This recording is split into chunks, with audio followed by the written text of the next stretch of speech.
Mag-share lang tayo ng mga idea tungkol sa mga hanap buhay. Ito yung diskarte ng Antipolo. Mahal po. Oo, asawa ko ang order kasi nito. Parang oven siya na heavy duty, pero maliit lang na version, ano? 2 layer yung laman niya. So pag pero 3 layer talaga yan. Hindi ko na lang ginagamit yung ilalim kasi mas madaling masunog pag masyado ng tapas. Masyadong malakas. Kaya yung dito, tinanggal ko na. Itong 2 layer na lang ang ginagamit. Isang tanong sir, mga ilang pizza po yung naluluto nito? Marami na rin sir kasi yan, tumatagal ng 1 buwan dito yan. Halimbawa, average mo ay 25 per day sa 1 buwan. Sa 10 araw, 250. 1,000. Sabihin natin 1,000 pizza. So, ibig sabihin, ang gas natin, piso niya, kada isang pizza. piso, Kada isang pizza. yung iba kasi nag-iisip, masyadong mahal yung gas. Pero sa experience ni Sir Kevin, is piso lang. Kasi ito, umaabot ito ng 1 buwan. Adjehans din pala to.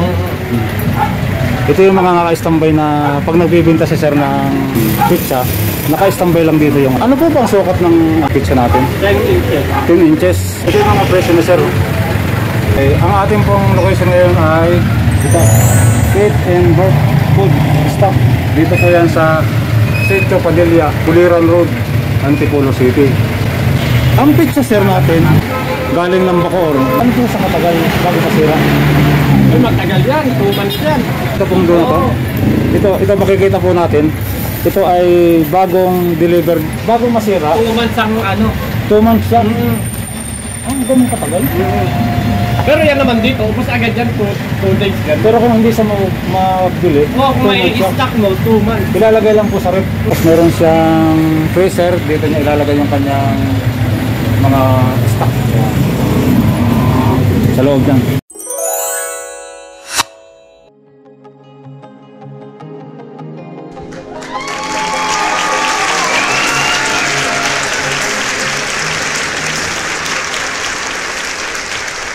Ang lakas talaga ng hapon na lang. Advice nyo Sir sa mga gustong mag-umpisa ng pizza? Sa lahat ng mga gustong magsimula ng business tulad ng pizza, pinakailangan lang natin dyan yung determinasyon natin, yung kagustuhan natin. Tsaka dapat meron tayong goal. Meron tayong goal na gusto nating marating. Tsaka determinasyon talaga. Kailangan pag naumpisahan mo, umpisa mo na. Huwag kang basta-basta bibigay. Minsan may araw na matumal. Minsan naman may araw na napakalakas. Ganun lang sa negosyo.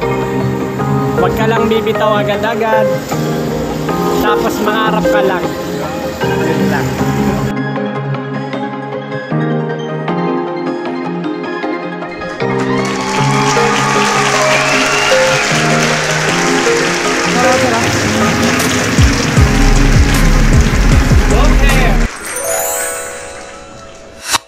Meron pala si Sir na katas ng... Dapat pala natin, lagyan na ng katas ng ito. Katas ng pizza.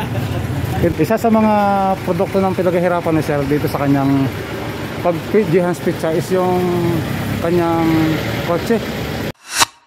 Pag may goal ka kasi, lalo kang magsisipag, lalo mong ipupush yung sarili mo na magtrabaho, na kumita, umisip ng paraan, umisip ng diskarte.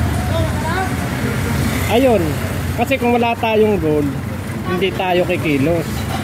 Okay. Oo, wala tayong Pero kung may goal tayo, kahit ano pa yan, kahit gaano kahirap yan, susuungin natin yan.